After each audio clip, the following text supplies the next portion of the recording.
High-speed pursuits in both El Paso and Las Cruces.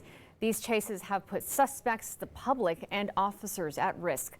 In New Mexico, a proposed law hopes to increase the consequences for those who lead officers on these types of pursuits. But the sheriff questions how much of a difference it will make in a system where she sees flaws. Kate Beery reports from the sheriff's office with our New Mexico mobile newsroom.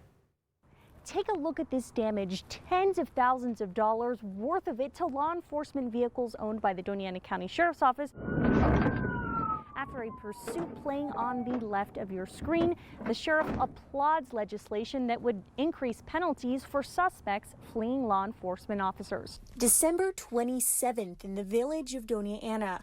A deputy tries to enter this gray truck, but you can see the man driving it tries to get away, sideswiping another deputy's vehicle and leading them on a chase, only to crash into another car. It was a pretty substantial hit. It's considered a total loss. The Doña Ana County Sheriff told me these pursuits can be life-threatening for her deputies. A proposed New Mexico law seeks to enhance the charge to a third-degree felony for those accused of fleeing officers and causing injury. It's needed. The problem we have is it's being put into a system that's flawed. While the sheriff applauds the proposed law, she's critical of pretrial detention in New Mexico, which she says makes it easier for violent offenders to get out of jail while awaiting trial.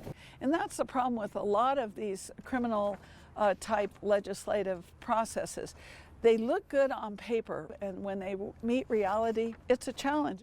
A spokesman for the New Mexico Supreme Court disagreed, saying, quote, "The evidence from objective research shows clearly that the great majority of people released pending trial remain arrest-free. New Mexico's pretrial justice system protects community safety while honoring fundamental constitutional principles such as the presumption of innocence," end quote. Thankfully, the sheriff says the 3 deputies involved in this chase were not injured, and she hopes that increased penalties will prevent people from leading law enforcement officers on chases in the future. Reporting from the Doña Ana County Sheriff's Office with our New Mexico mobile newsroom, Kate Beery, ABC 7.